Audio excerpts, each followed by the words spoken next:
is good. And all the time. Saya bersyukur kepada Tuhan dan terima kasih banyak kepada Bapak Gembala dan Ibu Gembala, Pak Aswin Tanusaputra yang mempercayakan pelayanan ini kepada saya untuk menyampaikan firman Tuhan. Ketika saya tahu saya dapat tugas dingin dan saya berbicara kepada beliau, saya punya tugas apa yang harus saya sampaikan, topik apa, tema apa, apakah ada pesan Gembala, dan Gembala berkata, kamu khotbah yang menguatkan jemaat saja karena banyak yang sukar. Jadi Bapak Ibu dan saudara sekalian, saya punya tugas yang berat untuk menguatkan saudara pagi hari ini.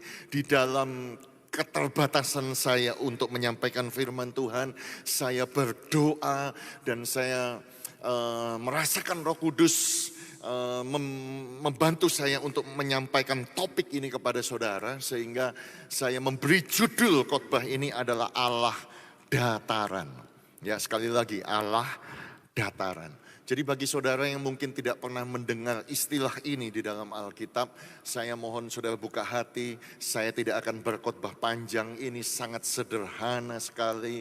Dan mari kita melihat topiknya saudaraku di 1 Raja-Raja pasal yang ke-20.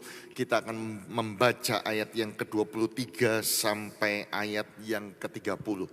Allah Dataran. 1 Raja-Raja 20, pertempuran dekat kota Afek. Ayat yang ke-23, pegawai-pegawai Raja Aram berkata kepadanya, Allah mereka ialah Allah gunung.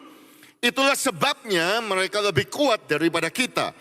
Tetapi apabila kita berperang melawan mereka di tanah rata, pastilah kita lebih kuat daripada mereka. Bertindaklah begini, pecatlah raja-raja itu masing-masing dari kedudukannya dan angkatlah bupati-bupati menggantikan mereka. Lalu kerahkanlah tentara sebanyak tentara yang telah gugur dari pihakmu itu, demikian pula kuda dan kereta sebanyak yang dahulu. Marilah kita berperang melawan mereka di tanah rata. Pastilah kita lebih kuat daripada mereka. Raja mendengarkan usul mereka dan bertindak demikian. Dalam tahun yang berikutnya, Ben-Hadad memeriksa barisan orang Aram. Lalu ia maju ke Afek untuk berperang melawan orang Israel. Orang Israel pun memeriksa barisannya. Dan setelah dibekali, mereka berangkat menghadapi orang Aram. Orang Israel berkemah di hadapan mereka seperti dua kawanan kambing. Sedangkan orang Aram telah datang membanjiri negeri itu. Maka tampillah abdi Allah dan berkata kepada Raja Israel, beginilah firman Tuhan, oleh karena orang Aram itu telah berkata, Tuhan ialah Allah gunung dan bukan Allah dataran, maka aku akan menyerahkan seluruh tentara yang besar itu ke dalam tanganmu, supaya kamu tahu bahwa akulah Tuhan. 7 hari lamanya mereka berkemah berhadap-hadapan, tetapi pada hari yang ke-7 mulailah pertempuran, dan pada suatu hari orang Israel menewaskan 100.000 orang berjalan kaki dari orang Aram itu. Dan orang-orang yang masih tinggal melarikan diri ke Afek ke dalam kota, tetapi temboknya roboh menimpa ke-27.000 orang yang masih tinggal itu. Sementara Ben-Hadad melarikan diri dan masuk ke kota dan bersembunyi dari satu kamar ke kamar yang lain. Amin, amin, amin. Bapak, Ibu, dan jemaat Betani Nginden yang saya kasihi, Allah dataran. Oh, ini luar biasa sekali. Karena apa? Karena konteks atau teks yang kita baca ini, saudaraku, ini salah satu mujizat yang besar. Bayangkan, saudaraku, Tuhan melakukan mujizat yang super extraordinary. Bangsa Israel itu kecil, saudara-saudaraku. Kalau saudara baca sebelumnya, saudara akan tahu mereka itu cuma punya 32 orang, orang-orang muda, pengiring kepala daerah, saudaraku. Ya toh, rakyatnya cuma 7.000, rakyat tidak punya tentara. Makanya saudaraku, kalau cuma punya 232 orang anak muda pengiring kepala daerah, mereka berhadapan dengan bangsa Aram. Mereka cuma seperti 2 kawanan kambing, saudaraku. Bagaimana kelompok yang kecil, bagaimana kelompok yang tidak bisa punya senjata, yang tidak punya kemampuan, tidak punya kapasitas. Tetapi karena Tuhan, saudara-saudaraku, Tuhan menolong bangsa Israel yang kecil itu dan mengalahkan tentara yang besar 100.000. 27.000 itu lari, dan saya nggak tahu bagaimana caranya Tuhan membuat tembok itu hancur, saudaraku. Plus 27.000, 127.000 orang mati hanya dengan kelompok yang kecil. Ini pasti karena Tuhan. Dan saya mau sampaikan kepada jemaat Betani, kita, saudara dan saya, kita ini cuma orang yang kecil, tapi kita punya Tuhan yang besar. Dia bisa pakai yang kecil untuk melakukan perkara yang besar. Kalau saudara mau tepuk tangan yang meriah bagi Tuhan kita. Oh haleluya, oh haleluya. Ini mujizat yang luar biasa. Nah, tetapi kalau saudara perhatikan, saudaraku, Tuhan nolong bangsa Israel, Tuhan membuat mujizat yang besar. Itu bukan karena orang Israelnya baik, saudara-saudara. Sekali lagi saya ulangi. Tuhan memberikan kemenangan yang besar kepada bangsa Israel hanya untuk membuktikan bahwa Dia bukan saja Allah gunung, tetapi Dia adalah juga Allah dataran. Sekali lagi saya ulangi, bahwa Tuhan kita itu memberikan kemenangan yang besar kepada bangsa Israel. Walaupun bangsa Israel itu bangsa yang jahat, bangsa yang memberontak, saudaraku, bangsa yang menyembah berhala. Tetapi Tuhan tetap tolong. Gara-gara apa? Dia tidak terima, saudara-saudaraku, kalau Tuhan itu disebut Allah gunung. Karena Dia bukan saja Allah gunung, tetapi Dia juga Allah dataran.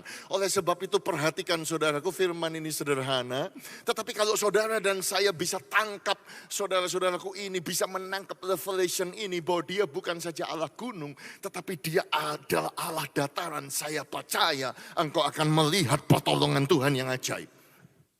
Saudara-saudaraku, ini luar biasa. Karena apa? Karena Ben-Hadad, saudaraku, bayangin, itu yang tercatat punya 127.000 tentara.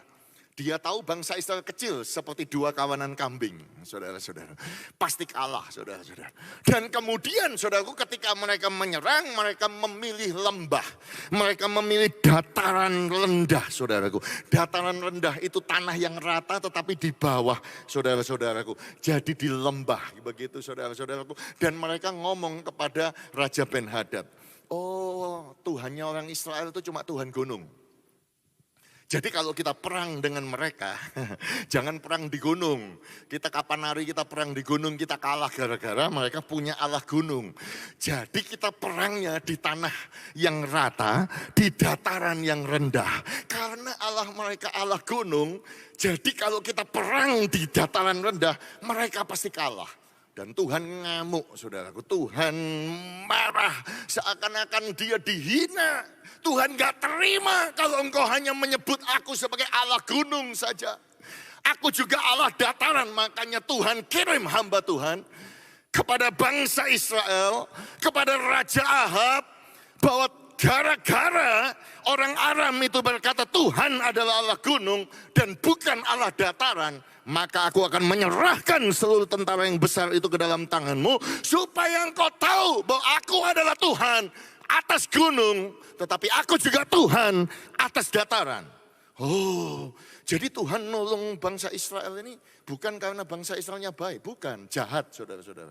Ya, jadi saudara perlu tahu, kalau saudara membaca konteks satu raja-raja, dua raja-raja itu terdiri dari 3 bagian. Kenapa? Bicara tentang kerajaan Israel yang bersatu, United Kingdom, saudaraku. Dan karena dipimpin oleh seorang namanya Salomo, saudaraku.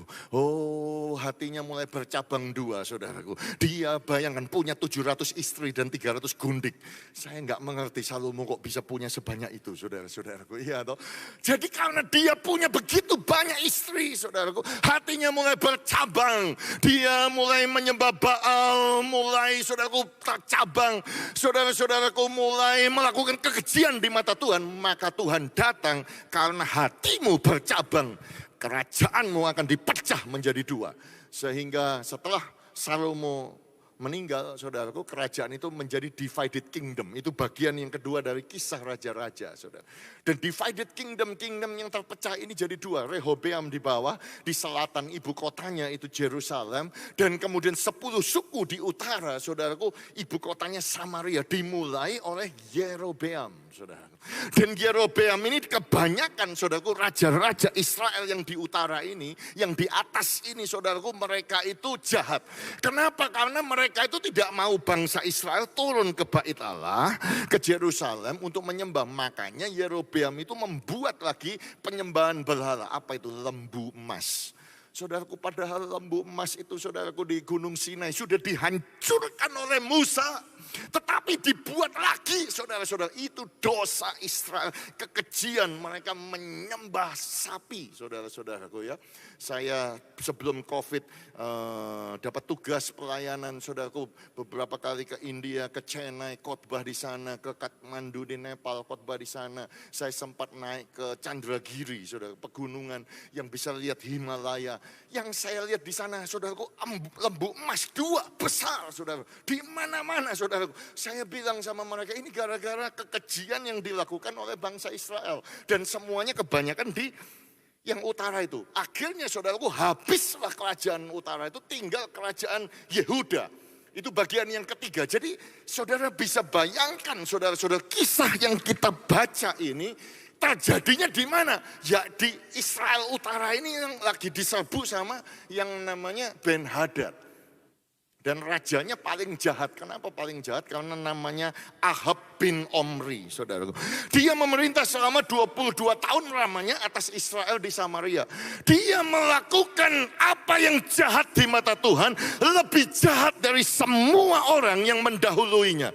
Seakan-akan belum cukup ia hidup dalam dosa Yerobeam bin Nebat, yaitu maksudnya Yerobeam yang bikin penyembahan lembu emas itu, saudara-saudaraku. Tetapi Ahab itu mengambil Isabel, anak Etbal, orang Sidon, menjadi istrinya. Dia pergi beribadah kepada Baal, sujud menyembah kepadanya. Saudara bisa bayangkan zaman Ahab ada 450 nabi Baal yang dipelihara sama Ahab dengan Isabel. Ada 400 nabi Asyera yang dipiara full time, saudara-saudaraku, di istana daripada Ahab dengan Isabel. Jahat toh. Jahat. Kalau saya jadi Tuhan, saudara-saudaraku, ngapain tak tolong orang Israel kayak gitu? Nyembah lembu, nyembah Baal, nyembah Asyera, ngorbankan bayi dan lain sebagainya. Saya marah. Buat apa ditolong? Biar habis saja. Tetapi ternyata enggak ya, saudara-saudara. Ternyata Tuhan itu tetap menolong dan melakukan mujizat yang luar biasa. 127.000 orang. Mujizat yang luar biasa. Cuma gara-gara simple, gara-gara musuhnya itu ngomong Tuhannya orang Israel itu Allah gunung, bukan Allah dataran. Dan saya mau katakan kepada saudara, itu adalah kebohongan daripada iblis yang paling besar. Itu adalah tipu daya daripada setan yang paling besar. Mereka cuma bilang bahwa Tuhanmu itu cuma Tuhan di atas gunung saja. Dia nggak berkuasa kalau di lembah, di dataran rendah. Dia cuma Tuhan di sorga saja. Di langit saja. Tapi kalau di bumi, di bawah ini, dia nggak bisa bikin apa-apa. Sebab Tuhanmu cuma Tuhan di atas. Tapi kalau ke bawah, ke dalam lubang yang dalam, dia nggak bisa berbuat apa-apa. Karena Tuhanmu itu cuma Tuhannya orang yang di atas. Orang kaya toh. Bukan Tuhan atas orang miskin. Dia cuma Tuhan yang bagi ekonomi mampu saja. Dia bukan Tuhan yang orang-orang yang di bawah yang sedang bangkrut. Dia adalah Tuhan untuk keluarga yang baik-baik, bukan keluarga yang buruk-buruk, yang sempat berantakan, yang kecanduan. Dia hanya Tuhan buat orang yang pintar saja. Dia Tuhan untuk orang yang hebat saja, IQ-nya. Tetapi dia bukan Tuhan atas orang yang bodoh. Dia cuma Tuhan atas orang yang kuat saja, bukan orang yang lemah. Dia cuma memperhatikan orang yang sukses saja di atas gunung. Bukan orang yang gagal yang ada di lembah. Dia cuma Tuhan yang suci saja. Tuhan untuk orangnya, Tuhan yang baik saja. Tetapi dia bukan Tuhan atas orang-orang yang berdosa, orang-orang yang di bawah. Hari ini saya mau menyatakan kepada saudara, jangan hina Tuhan dengan bilang dia hanya Tuhan atas gunung saja. Tetapi Yesus Kristus Tuhan adalah Tuhan atas dataran yang rendah. Dan kalau saudara dan saya hari ini, kita termasuk golongan orang-orang yang lemah, orang yang sakit, orang yang ada di bawah, orang yang ada di dataran rendah. Kita punya Tuhan yang berkuasa atas dataran yang rendah. Yang percaya katakan amin. Oh, kalau saudara mau tepuk tangan yang besar bagi dia. Oh, haleluya. Karena dia bukan saja Allah gunung, dia adalah Allah dataran. Itu sebabnya saya berkata, God of the Valley. Yang pertama adalah Tuhan yang sanggup memberikan kemenangan yang besar di dalam lembah. Sekali lagi saya katakan, Tuhan dataran adalah Tuhan yang berkuasa di dalam lembah yang kelam. Bahkan saya bisa membuktikan kepada saudara bahwa mujizat-mujizat yang paling ajaib, yang paling dahsyat itu terjadinya bukan di atas gunung, saudara. Bukan di atas, tetapi justru di lembah. Justru di dataran yang rendah. Saudara ingat Gideon, kecil saudaraku, cuma punya 300 orang. Kecil saudaraku, lawannya 2 bangsa. Ada Median, ada Amalek. Dikatakan saudaraku, banyaknya itu seperti belalang. Oh, unta mereka tidak terhitung. Untanya aja gak bisa dihitung. Seperti pasir di tepi lautan banyaknya. Mereka kumpulnya di mana? Di lembah. Mereka kumpulnya di mana? Di dataran yang rendah. Saudaraku, apa yang terjadi hanya dengan yang kecil 300 itu saudaraku.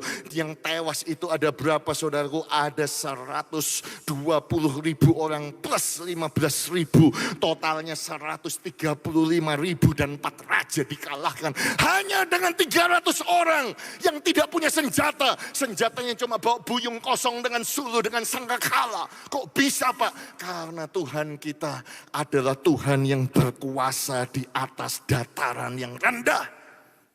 Oh, haleluya.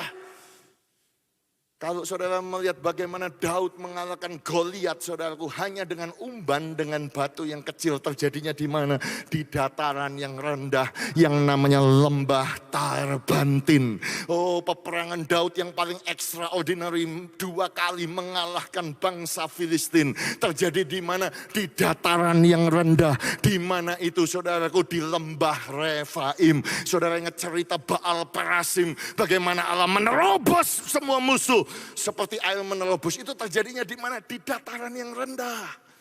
Oh, saudara-saudara yang kasih, bahkan ketika Daud saudara mengalahkan 18.000 bangsa Edom, terjadinya di mana saudaraku? Di lembah Asin. Lembah Asin itu apa? Laut mati. Kita semua tahu laut mati itu adalah dataran yang paling rendah di atas permukaan bumi ini.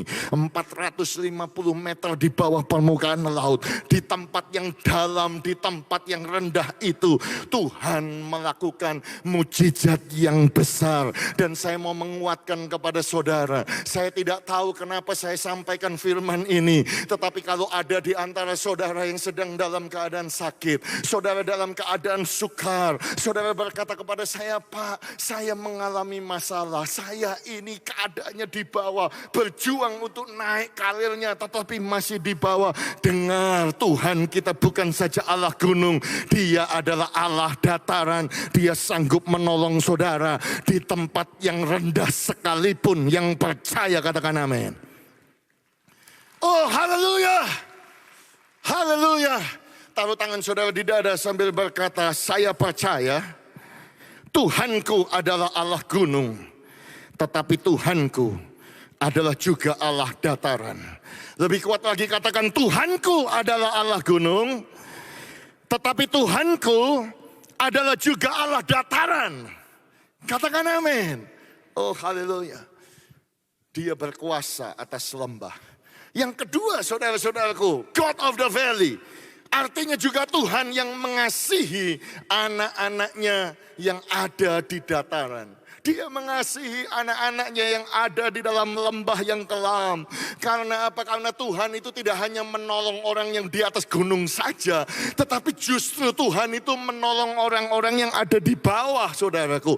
Maksudnya apa? Maksudnya dia tidak hanya menolong atau cinta orang yang sukses, cinta orang yang kaya, tetapi dia juga cinta kepada orang yang sedang dalam kesukaran ekonomi. Oh, karena Tuhan itu membela bukan saja orang yang punya pangkat yang di atas gunung, tetapi Tuhan membela orang-orang yang tinggal di dalam lembah, yaitu orang-orang yang remuk hatinya, orang-orang yang dalam kesukaran, orang-orang dalam kesulitan, orang yang mungkin cacat, mungkin dia yatim piatu, dia pendatang, statusnya dia orang asing, dia sedang terkena bencana, tetapi saya mau katakan Tuhan cinta kepada semua orang dan dia cinta kepada anak-anaknya yang ada di dalam lembah kekelaman. Itu sebabnya dia adalah orang Tuhan, saudara-saudaraku, yang membela hak anak yatim. Dia adalah the defender of the widow. Dia adalah pembela daripada para janda. Dia mengasihi orang-orang yang miskin, orang-orang yang di bawah.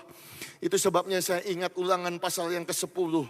Ayat yang ke-14 berkata demikian, sesungguhnya Tuhan Allahmu ialah Tuhan yang empunya langit, bahkan langit yang mengatasi segala langit. Yes, dia adalah Allah gunung, dia Allah yang di atas di sorga. Tetapi perhatikan, dia juga Allah yang menguasai bumi, dataran bumi dan segala isinya. Ayat yang ke-17, sebab Tuhan Allahmu adalah Allah segala Allah, Tuhan segala Tuhan, Allah yang besar, Allah yang kuat dan Allah yang dahsyat. Perhatikan selanjutnya, yang tidak memandang bulu ataupun menerima suap, yang membela hak anak yatim dan janda dan menunjukkan kasihnya kepada orang asing dengan memberikan kepadanya makanan dan pakaian. Wow, yes, dia mengatasi segala langit. Yes, dia adalah Tuhan yang besar, yang kuat, yang dahsyat.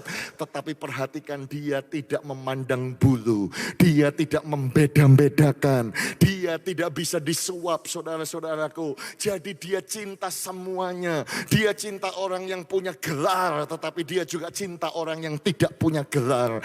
Dia cinta kepada orang yang datang dari latar belakang keluarga baik-baik, tetapi dia juga cinta kepada orang-orang yang datang dari keluarga broken home seperti saya ini, saudaraku. Dia cinta kepada orang yang punya sarjana, saudara, S1, S2, S3, tetapi dia juga cinta kepada orang yang tidak bisa sekolah.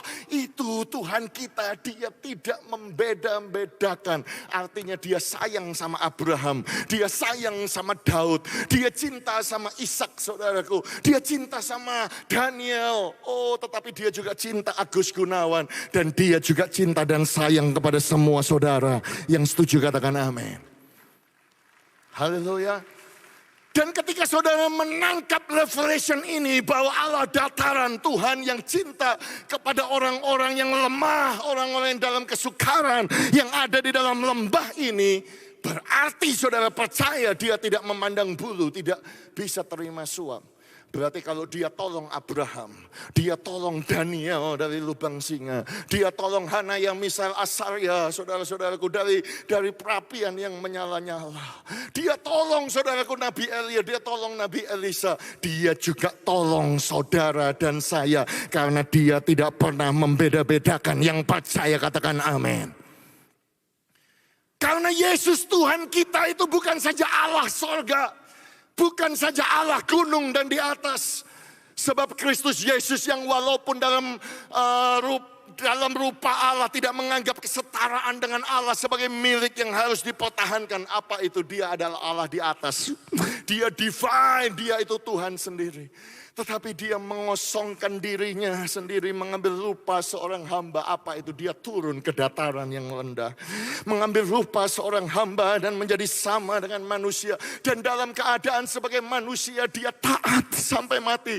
Bahkan taat sampai mati di atas kayu salib. Itu sebabnya Allah sangat meninggikan Yesus Kristus Tuhan dan memberikan kepadanya nama di atas segala nama, supaya di dalam nama Yesus bertekuk lutut segala yang ada di langit, segala yang ada di atas bumi, segala yang ada di bawah bumi, dan setiap lidah mengaku Yesus Kristus adalah Tuhan, bagi kemuliaan Allah Bapa. Yang percaya tepuk tangan yang meriah bagi Tuhan kita. Oh haleluya. Oh haleluya. Dia Tuhan yang turun ke dataran, saudara-saudara. Makanya penulis Ibrani, saudaraku, pasal yang keempat, ketika menuliskan, mengajarkan kepada saudara dan saya tentang Yesus sebagai imam yang besar. Dikatakan imam besar agung, dia agung, saudara, melintasi semua langit, yaitu Yesus anak Allah. Oh, melintasi langit, dia memang Allah gunung yang tinggi, yang di atas, saudara-saudara.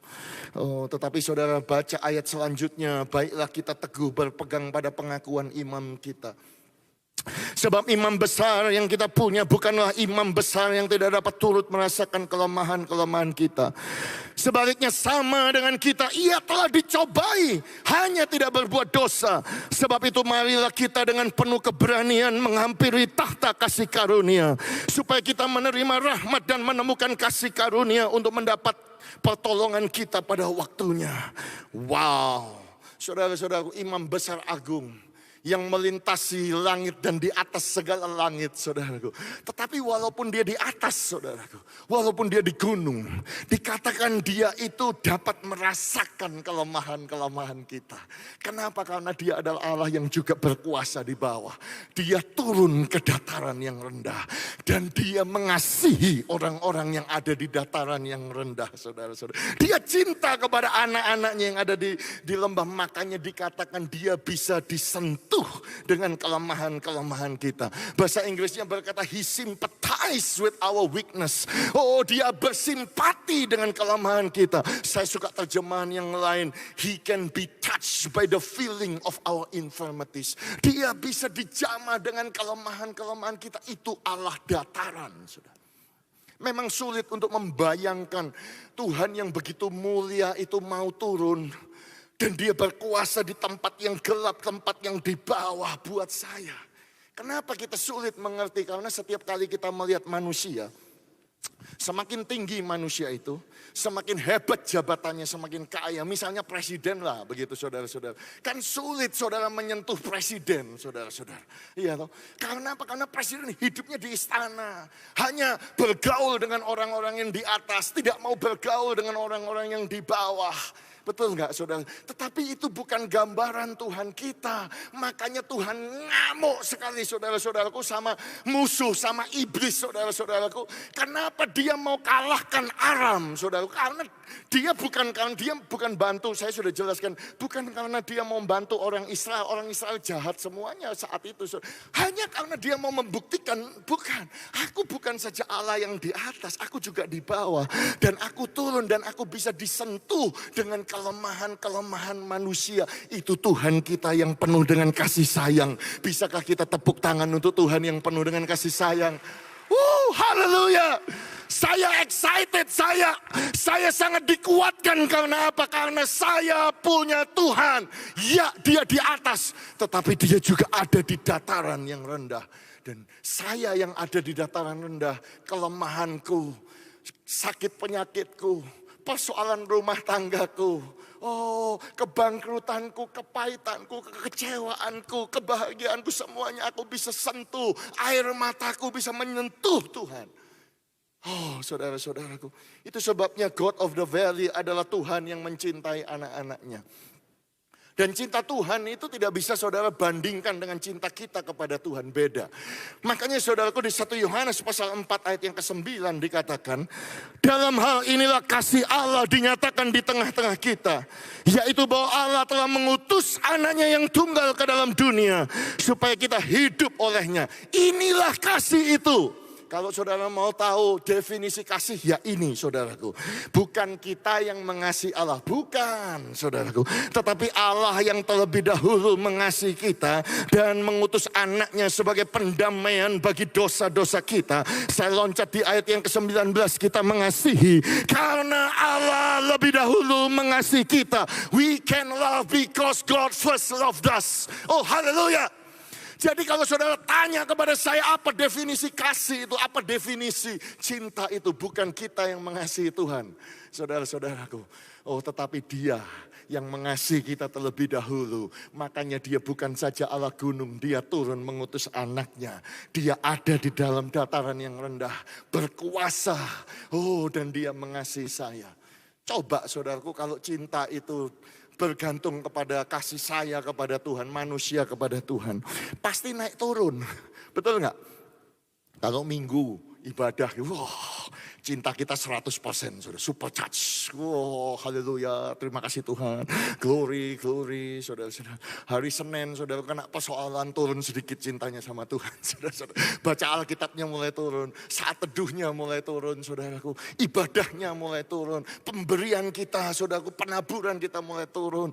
Oh, semuanya turun karena cinta kita kepada Tuhan bisa naik turun. Tetapi saya bersyukur, saudaraku, definisi cinta itu bukan cinta kita kepada Tuhan yang bisa naik turun, tapi cinta Tuhan kepada kita itu tidak pernah naik turun, saudaraku. Yang percaya katakan amin. Haleluya. Taruh tangan saudara di dada sambil berkata, aku disayang Tuhan. Ayo, yang lebih mantap lagi, aku disayang Tuhan. Yang terakhir lebih kuat lagi, katakan aku disayang Tuhan. Sekarang kasih tahu sebelah saudara, kamu juga disayang sama Tuhan. Haleluya, haleluya, haleluya. God of the valley, Allah dataran, Dia berkuasa di atas dataran yang rendah. Dia mencintai anak-anaknya yang hidup, yang ada di dataran yang rendah. Yang ketiga saudaraku, Dia adalah Tuhan yang menyertai, Tuhan yang menolong di dalam kegelapan. Kenapa saya sengaja pakai kata gelap di situ saudaraku? Karena lembah itu biasanya cepat gelap saudara. Karena dataran yang rendah itu saudara-saudaraku, musim-musim tertentu saudaraku, kadang-kadang mungkin gak kena matahari karena tertutup gunung yang tinggi. Tetapi saya mau katakan, Dia bukan hanya berkuasa, Dia cinta dan Dia menyertai engkau. Dia menolong engkau yang sedang ada di dalam dataran yang rendah. Dan Daud ngomong begini, saudaraku, kemana aku dapat pergi menjauhi rohmu? Kemana aku dapat lari dari hadapanmu? Jika aku mendaki ke langit, engkau ada di sana. Loh iya, memang Dia Tuhan gunung, Dia Allah atas yang berkuasa di atas, saudara-saudara. Tetapi saudaraku, Daud ngomong, tetapi jika aku menaruh tempat tidurku di dunia orang mati, di situ pun engkau. Dunia orang mati itu di bawah, saudara-saudara. Di paling kelam, paling gelap, paling bawah. Tetapi Tuhan juga ada di sana. Jika aku terbang dengan sayap fajar, membuat kediaman di ujung laut, juga di sana tanganmu akan menuntun aku dan tangan kananmu memegang aku. Jika aku berkata biarlah kegelapan saja melingkupi aku dan terang sekelilingku menjadi malam, maka kegelapan pun tidak menggelapkan bagimu dan malam menjadi terang seperti siang, kegelapan sama seperti terang. Kenapa Daud bisa berkata itu? Karena dia sadar dia pernah hidup di dalam lembah yang kelam, yang gelap, tetapi Tuhan menyertai, Tuhan menolongnya sehingga kegelapan itu menjadi terang, saudara-saudaraku. Itu sebabnya Daud bisa berkata demikian, Tuhan itu adalah gembala yang baik. Dia adalah Tuhan yang baik. Dia adalah Tuhan atas padang rumput yang hijau, sebab Dia membaringkan aku ke padang rumput yang hijau. Itu sebabnya aku tidak pernah kekurangan. Aku tidak pernah kurang berkat, tidak pernah kekurangan ekonomi, sebab Tuhan senantiasa menuntun aku dan membaringkan aku di tepi air yang tenang. Tuhan itu menyegarkan jiwaku. Dia menuntun aku di jalan yang benar oleh karena namanya. Tetapi dia lanjut, saudaraku, tetapi sekalipun aku harus berjalan di dalam lembah yang kelam, sekalipun aku harus berjalan di dalam lembah bayang-bayang maut yang gelap, yang di bawah tidak ada matahari, the valley of the shadow of the dead, tetapi aku tidak takut bahaya, sebab Immanuel Immanuel, Tuhan beserta aku, Tuhan tidak pernah meninggalkan aku. Kenapa Daud bisa berkata demikian? Karena Daud percaya dia punya Tuhan, bukan saja Tuhan atas gunung yang hijau, tetapi dia Tuhan dataran yang rendah. Dan Tuhan mencintai dia yang ada di dalam lembah yang kelam, dan penyertaannya, pertolongannya ada di dalam lembah yang kelam. Itu sebabnya Daud berkata, gadamu dan tongkatmu itulah yang menghibur aku. Oh haleluya. Engkau menyediakan hidangan di hadapan para musuh-musuhku. Engkau mengurapi kepalaku dengan minyak, pialaku penuh dengan melimpah. Sehingga sesungguhnya seumur hidupku kebajikan, kemurahan, kasih karunia, pertolongan Tuhan itu mengikuti aku seumur hidupku. Dan aku diam di rumah Tuhan sepanjang masa. Yang percaya katakan amin dan tepuk tangan yang meriah bagi Tuhan kita. Oh haleluya, haleluya. Saya minta tolong pemain musik untuk kembali membantu saya. Saya sudah selesai berkhotbah, saudara-saudara. Seperti yang saya katakan sederhana, tetapi saya mau menutup dengan satu kisah. Saudara-saudaraku, saya tidak tahu bagaimana untuk cerita kisah ini. Karena ini emosional sekali buat saya. Saudaraku, saya cerita 2 minggu yang lalu di gereja di Bethany Sydney. Saudaraku, kisah ini menjadi inspiration untuk jemaat. Ini adalah kisah nyata, kisah cinta. Kalau bisa dibuat judulnya mungkin kisah komitmen, kisah mengikuti Tuhan, kisah tidak pahit. Atau mungkin kita juga bisa berkata ini adalah kisah bagaimana Tuhan itu adalah Allah dataran.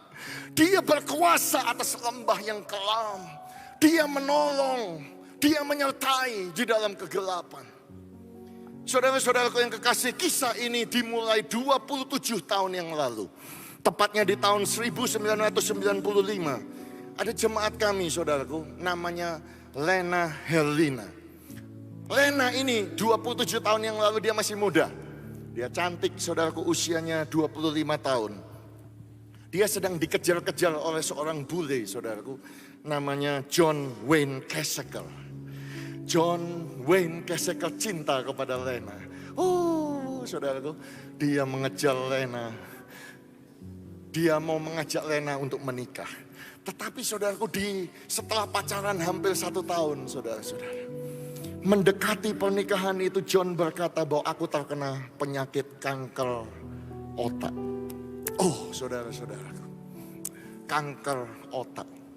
Keluarga bilang jangan kau menikah dengan orang yang demikian. Kalau dia mati bagaimana? Engkau jadi janda muda, umurmu masih 25 tahun. Saudara-saudaraku, tetapi Lena percaya kepada Tuhan. Dan saya berkata, Lena, kenapa engkau tetap menikah dengan John? Dia berkata, Pak, kami percaya Tuhan, kami percaya mujizat, kami berdoa, kami berdua-dua melayani Tuhan. Kami berdua cari Tuhan. Masa Tuhan tidak tolong, Pak? Memang saya ragu-ragu apakah saya menikah dengan orang yang terkena penyakit kanker otak. Kalau Tuhan tidak tolong bagaimana? Jadi dia ngelamar saya sudah 5 kali, Pak. Yang kelima kali akhirnya saya terima, percaya bahwa Tuhan bisa menolong. Akhirnya saudara-saudaraku, mereka menikah di tahun 1995. Lena Helena Caseker dengan John Wayne Caseker diberkati di gereja Bethel Indonesia Elohim. Menikah, saudaraku. Oh, pertamanya baik. Tetapi tentu mereka berdoa, Tuhan tolong supaya sembuhkan penyakit suamiku. Sembuhkan Tuhan, tolong. Dan John, saudaraku, di awal pernikahan berkata kepada Lena, seandainya Tuhan tidak tolong saya dan saya mati, kamu bagaimana? Lena berkata kepada suaminya dan berkata, aku cinta sama kamu dan aku tidak akan menikah lagi. Iya, tapi kalau aku nanti mati sekian tahun kemudian terus mati terus gimana? Siapa yang bantu kamu? Siapa yang nemeni kamu? Lena ngomong, aku kan nanti kita akan punya anak lah. Nanti anak itu aku akan jadi temanku begitu. Jadi John, saudaraku, di awal pernikahan itu mungkin tidak direncanakan atau direncanakan, dia pergi ke klinik, saudaraku, dan membekukan spermanya di klinik. Saudara tahu sperma laki-laki yang dibekukan, saudara-saudaraku. Nah, pernikahan berjalan 1 bulan, 2 bulan, 3 bulan, 4 bulan. Oh, mereka berdoa, Tuhan tolong, Tuhan tolong, Tuhan tolong. Sembuhkan, saudara. Tetapi ternyata tidak. Ternyata kesehatan daripada John menurun, saudara-saudaraku. Tetapi tiba-tiba ada satu berita yang mengagetkan. Karena apa saudaraku? Karena pada bulan yang ke-8 pernikahan mereka, menjalani 8 bulan mereka menikah, ternyata Lena ketahuan sudah hamil 12 minggu. Kaget saudara-saudaraku, keluarga juga kaget, semua kaget. Mereka berkata, gugurkan saja. Nanti kalau Tuhan gak tolong, kalau John meninggal itu bagaimana anaknya? Ya toh. Saudaraku, Lena berkata, enggak mungkin aku menggugurkan, itu dosa Pak. Saya percaya kepada Tuhan, masa Tuhan tidak tolong? John juga suka cita, luar biasa aku kepingin punya anak perempuan. Mereka berdoa dan mereka berdoa. Tetapi sayangnya saudara-saudaraku, mereka berdoa untuk mujizat. Mereka berdoa untuk pertolongan Tuhan. Mereka mencari Tuhan. Tetapi sayangnya hasil yang mereka dapatkan tidak seperti apa yang mereka doakan. Sehingga tanggal 17 Juli 1996, 26 tahun yang lalu lebih saudaraku, John Wayne Keseker dipanggil Tuhan dan meninggal saudaraku. Cuma usia pernikahan 10 bulan dan Lena 18 minggu hamil. Saudara bisa bayangkan perasaan yang sedih, perasaan kecewa, perasaan saudaraku campur aduk, broken heart saudaraku. Hati itu remuk, penuh dengan kesulitan saudara-saudaraku. Kenapa Tuhan kok gak sembuhkan suamiku? Tuhan kenapa aku sudah berdoa, aku sudah ke gereja bersama-sama mencari Tuhan. Saya kalau ditanya saya juga gak bisa jawab saudara-saudaraku. Nanti mungkin di sorga nanti ketemu baru saya tahu jawabannya. Kalau saya jawab saya juga gak ngerti. Cuma yang saya gak bisa bayangkan saudaraku, Lena 18 minggu hamil, suami meninggal saudaraku. Semua orang gugurkan. Dia berkata, Pak saya tidak akan menggugurkan, itu dosa. Saya mau mempertahankan anak saya ini. Padahal di Australia saudara, hukum kami di Australia itu 26 minggu itu masih boleh digugurkan. Di state atau negara bagian lain full term aja bisa digugurkan. Ya, saudara tahu aborsi itu sangat parah di dunia ini. Kalau saudara mengikuti berita politik di Amerika, saya mengikuti saudaraku, gereja berdoa 49 tahun untuk membalikkan Supreme Court, Mahkamah Agung ruling saudara yang keluar di tahun 1973, Roe v. Wade saudara-saudara. Gara-gara itu legal aborsi di seluruh Amerika. Ribuan klinik aborsi saudara-saudaraku, mereka tercatat sudah membiayai mungkin 80 juta bayi dibunuh dan lain sebagainya. Saya kurang tahu saudara. Tetapi di tahun ini mereka gagalkan Supreme Court itu luar biasa. Gereja berdoa 49 tahun, di tahun yang ke-50 terjadi pertolongan Tuhan saudara untuk Amerika. Tetapi kembali ke cerita ini, Lena punya kesempatan untuk aborsi, tetapi dia tidak aborsi. Saya tahu itu stres saudara-saudaraku. Bayangkan saudaraku, suami meninggal, dia diusir sama keluarga suaminya saudara-saudara. Bayangkan suaminya meninggal saudara-saudara, batu nisan, tidak ditulis namanya sebagai istri, tidak diakui sebagai istri. Dia masih usianya 26 tahun pada saat itu saudara-saudara.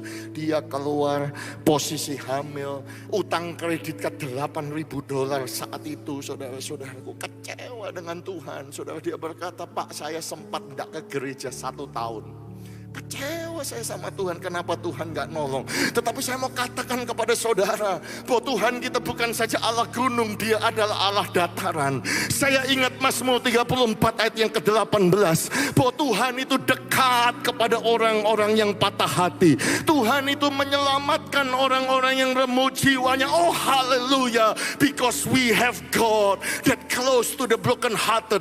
God rescue those whose spirit are crushed. Dia cinta, dia dekat kepada orang-orang yang patah hati. Saya ingat Mazmur 147, Tuhan itu adalah Tuhan yang menyembuhkan orang-orang yang patah hati. Tuhan yang bisa membalut luka-luka mereka. Oh, the Lord heals the broken hearted. The Lord binds up their wounds. Oh, haleluya. Saya nggak bisa membayangkan saudara-saudaraku bahwa dia harus bekerja. Beliau berkata, Pak saya harus ambil 5 kerjaan Pak. Dalam kondisi hamil saya kerja, dalam kondisi hamil tua saya kerja. Satu ketika air ketuban itu pecah Pak. Dan kemudian tidak ada transport, harus ikut public transport, saudaraku, harus nunggu antri, saudaraku. Tidak ada suami sudah mati, saudara-saudara. Keluarga nggak mendukung, saudara-saudara. Dia pergi ke rumah sakit sendirian untuk melahirkan anaknya, saudara. Saya waktu dengar cerita itu, saya sebagai seorang laki-laki aja sudah bercucuran air mata, saudara. Apalagi kalau wanita mengalami proses yang demikian ada dalam lembah kekelaman. Tetapi akhirnya anak itu lahir, saudaraku, dikasih nama Jolena. Jadi gabungan John dengan Lena. Tanggal 10 Desember 1996 anak itu lahir sehat, sempurna, cantik, tapi tidak pernah ketemu dengan bapaknya. Saya juga gak bisa membayangkan. Tetapi saya mau katakan kepada saudara bahwa Tuhan itu adalah Allah dataran, saudara. Saya jadi ingat Mazmur 68 ayat yang ke-6. Bahwa Tuhan kita itu adalah Bapa bagi anak yatim. Tuhan kita ada pelindung bagi para janda. Itulah Allah di kediamannya yang kudus. Oh, our God is the father of the fatherless, a defender of the widow, is God in his holy habitation.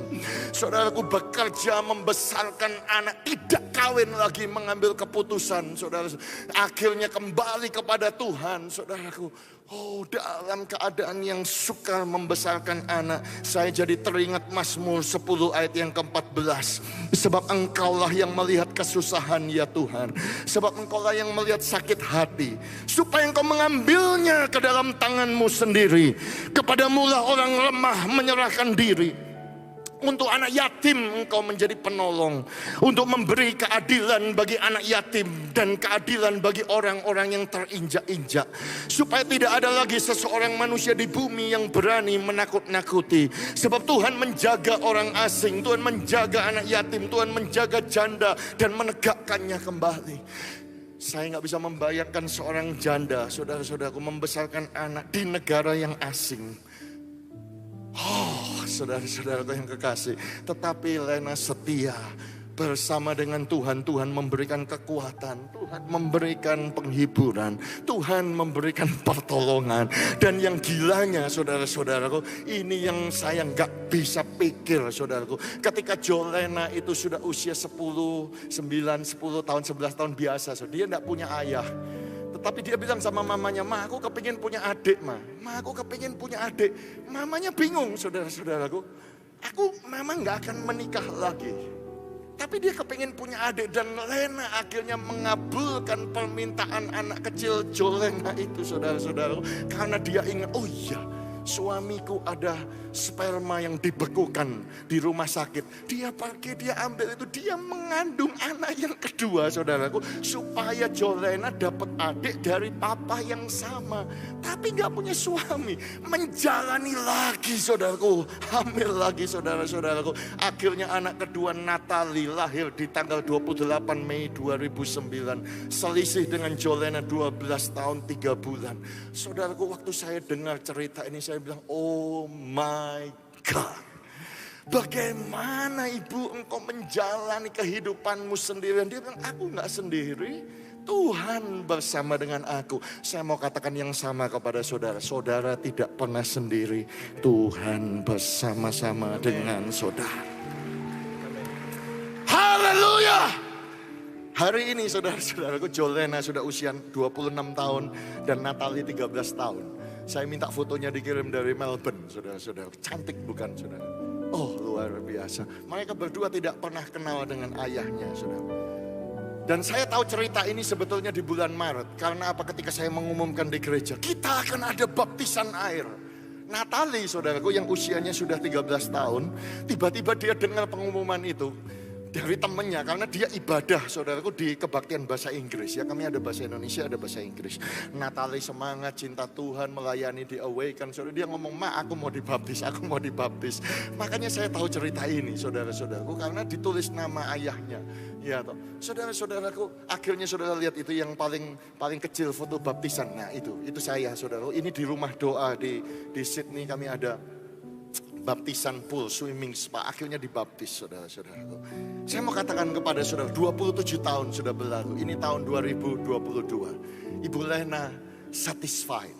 puas, bahagia, hatinya berbunga-bunga. Dia cinta Tuhan, dia ibadah, saudara. Dia melayani, dia jadi mahasiswi ikut School of Ministry, saudara-saudara. Minggu yang lalu saya ngajar kuliah umum kelas Divine Healing Blessing, ketemu lagi, saudara. Saya bilang ini luar biasa. Saudara-saudara, kenapa dia satisfied, dia lihat pertolongan Tuhan. Hanya dengan single income, dia bisa beli rumah di Newtown, saudara. Saudara mungkin tidak tahu daerah Newtown itu kalau di Sydney $1 million up, saudara-saudara. Saudara tahu anaknya Jolena memang cuma lulus SMA, tapi dapat karir yang luar biasa, saudara-saudaraku, di Melbourne. Gaji yang begitu baik. Saudara tahu kakek pamannya, jadi kakek nenek paman. Jadi papanya itu punya paman dan tante itu tidak punya anak. Dan mereka punya aset banyak, itu dihibahkan, diwariskan kepada Jolena. Jadi hari ini dulu orang-orang keluarga lihat dia itu kayak aduh, kamu kayak terkutuk gitu, kamu tinggalnya di lembah, kamu miskin, kamu susah dan lain sebagainya. Hari ini satu keluarga, Lena paling kaya, saudara-saudara.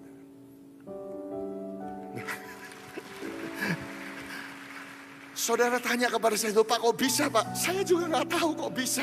Dia jadi yang paling diberkati. Itu semua terjadi karena dia punya Tuhan yang luar biasa.